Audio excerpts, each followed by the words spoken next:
नमस्कार,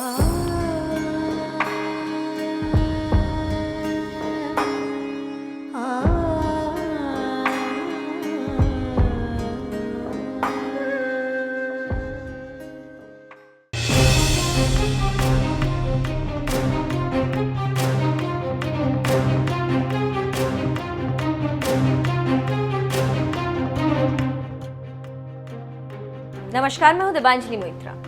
प्रधानमंत्री नरेंद्र मोदी ये एक ऐसी असाधारण शख्सियत है जो हर असंभव को संभव करने की ताकत रखते हैं। ये एक ऐसी असाधारण शख्सियत है जिनकी कथनी और करनी में कोई अंतर नहीं। ये एक ऐसी असाधारण शख्सियत है जो हारी हुई बाजी को भी जीतना जानते हैं। बतौर कार्यकर्ता पार्टी से जुड़े और देखते ही देखते सफलता की सीढ़ियां चढ़ते गए और आज देश की गद्दी पर काबिज है। इनके नेतृत्व में 2014 से शुरू हुआ जीत का सिलसिला अभी तक कायम। हाल ही में 5 राज्यों में से 4 में मिली जीत ने यह साबित कर दिया कि मोदी है तो मुमकिन है। अब आप इसे मोदी मैजिक कहें या फिर पीएम मोदी की बढ़ती लोकप्रियता, हर चुनावी जीत का सेहरा पीएम मोदी को ही पहनाया जाता है। ऐसे में सवाल उठता है कि आखिर पीएम मोदी में ऐसी क्या बात है जो उन्हें दूसरों से अलग बनाती है। 135 करोड़ भारतीयों का नेतृत्व कर रहे पीएम मोदी हारी हुई बाजी को भी कैसे जीत जाते हैं, तो इसके पीछे छुपी है उनकी अद्भुत शक्तियां। जी, देश की दिशा और दशा बदलने वाले पीएम मोदी में 6 ऐसी शक्तियां हैं जिनके बल पर वो अजेय है। आइए एक नजर डालते हैं पीएम मोदी की कामयाबी से जुड़ी अद्भुत शक्तियों पर। मेहनत और आत्मविश्वास। सफलता कभी दान में या गिफ्ट में नहीं मिलती, उसके लिए मेहनत करनी पड़ती है। मोदी की सफलता का भी सबसे बड़ा राज मेहनत ही है। बचपन से लेकर अब तक उन्होंने लगातार मेहनत कर मुकाम हासिल किया। चुनाव के समय वो केवल 3 से 4 घंटे सोते थे और प्रधानमंत्री बनने के बाद भी वो 18 घंटे लगातार काम करते हैं।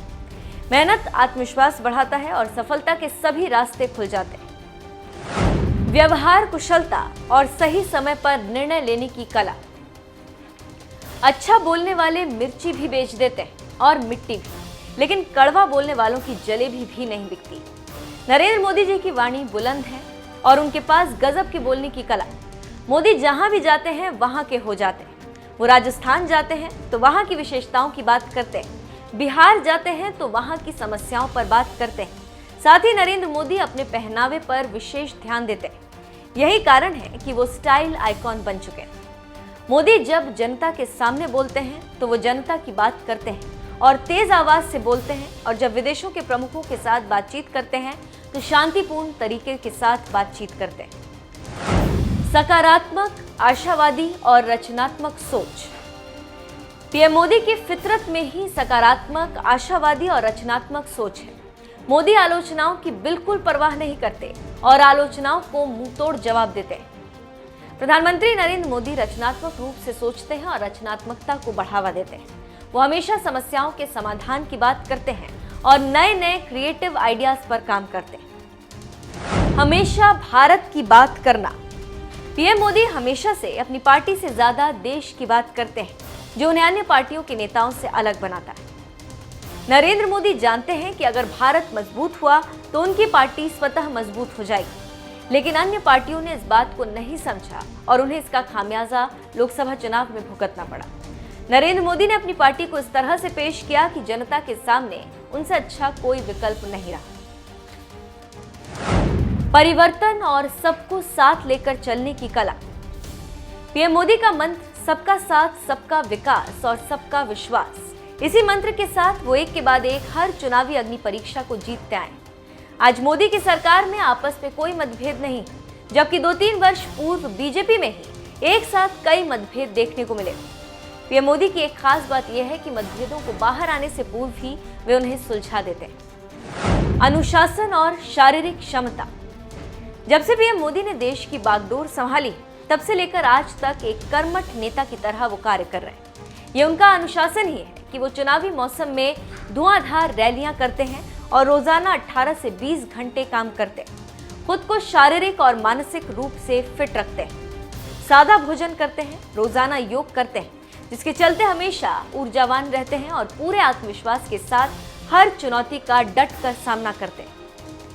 अब आप इसे पीएम मोदी की अद्भुत शक्तियां समझें या फिर उनकी आदतें, जिसकी वजह से वो आज भी बिना रुके, बिना थके काम कर रहे हैं और उनकी मेहनत का ही ये नतीजा है कि आज अंतर्राष्ट्रीय स्तर पर भारत की एक अलग पहचान है। कोई क्षेत्र ऐसा नहीं है कि जिसमें भारत गर्व न कर सके कि उनकी बेटियों ने उसमें योगदान नहीं दिया है।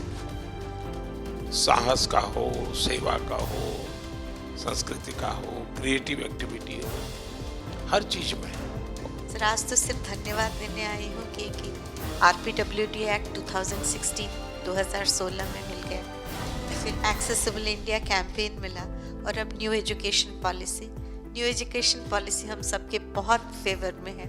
मैं जहाज लेके सारे दुनिया घूमी हूँ एंड जब भी मैं चाइना, पाकिस्तान या कोई ऐसे देश जाती हूँ जहाँ हमारे से अच्छे टर्म्स में नहीं है, they always tell me you have a very strong leader and I'm really happy about it and very proud of you. So I can't see you but I can hear your voice. मैं आपको अपने अंदर की आंखों से मैं आपको ज़रूर देख सकती हूँ सर। हमारे इंडिया डिसेबल्ड पीपल के लिए और भी एक्सेसिबल बने। आपने बहुत सब किया है इंडिया के लिए। आपने एक्सेसिबल इंडिया कैंपेन किया है, सुगम भारत कैंपेन, और बहुत अच्छा लगा है सर। एम्पावरमेंट की जब बात करते हैं, आपने देखा होगा हम प्रधानमंत्री आवास योजना कर रहे हैं। इतने कम समय में 2 करोड़ परिवार को अपना पक्का घर मिलना अपने आप में बड़ी बात है और एक घर की कीमत लाखों में है आजकल। यानी एक प्रकार से 2 करोड़ मेरी माताएं लखपति बनी हैं। हम चाहते हैं कि परिवार में भी डिसीजन मेकिंग में उसका हिस्सा होना चाहिए। ये हिस्सा तब आता है जब इकोनॉमिकल एम्पावरमेंट होता है, उसका भी वजूद बनता है और तब जाकर के निर्णय भी बड़े हेल्दी होते हैं। पहली बार ऐसे लगता है कि हम सब बहनों के जो अवार्डी है उनसे मुलाकात, पहले आप हो जो इस टाइप का सुन रहे हो, समझ रहे हो, हमारे दुख सुख के साथी बन रहे हो, इसके लिए आपको तहे दिल से बहुत बहुत धन्यवाद जी। मैं डांस से सिखाना जाती हूँ और डांस क्लास करना जाती हूँ। आपका देश का नाम रोशन करूँगी। शाबाश। For the last 32 years, I'm associating myself with devising of alphabets to tribals. Thank you for your new education policy that you are insisting people to have मातृभाषा में उन लोगों को पढ़ाने के लिए आप जो फैसिलिटी उन लोगों को जो इम्प्लीमेंट कर रहा है, उसके लिए I am very grateful to you sir. 15 साल की थी तब से पढ़ा रही थी और आज मेरे 25 साल पूरे हो गए हैं इस लक्ष्य को चलाते हुए। मैं बहुत खुश हूँ कि आप लोगों ने मेरे काम को अपने नज़रों में लाया। इसके लिए मैं बहुत धन्यवाद करती हूँ। सर, मैं ऐसा समझती हूँ कि अब हमारे देश को टेक्नोलॉजी लीडरशिप इस्टेब्लिश करनी पड़ेगी सर। आपने जो बजट निकाला, मुझे उसमें एक बहुत खुशी लगी कि क्लाउड और एज इंफ्रास्ट्रक्चर को आपने इंफ्रास्ट्रक्चर बनाया है। और मुझे ऐसा लगता है कि जैसे पुराने ज़माने में रोड और बिजली होती थी, आज के ज़माने में स्पेशली कोविड ने हमें सिखाया है कि आज के ज़माने में क्लाउड, एज और कनेक्टिविटी सर बहुत ज़रूरी है। अब सब जीवन में समाज के लिए, देश के लिए कुछ न कुछ करना और उसके पीछे एक सेवा भाव तो है ही है, परंतु मैं देख रहा हूँ कि इनोवेशंस भी हैं। सबका साथ, सबका विकास, सबका विश्वास। लेकिन इस आजादी के अमृत महोत्सव में मैं जोर लगा रहा हूँ सबका प्रयास। क्या कारण है कि हम पीछे रहे? दुनिया में पीछे रहने का कोई कारण नहीं है। हमारे पास सामर्थ्य है और इसमें सबका प्रयास बहुत आवश्यक है। कर्तव्य भाव जगाना बहुत आवश्यक है।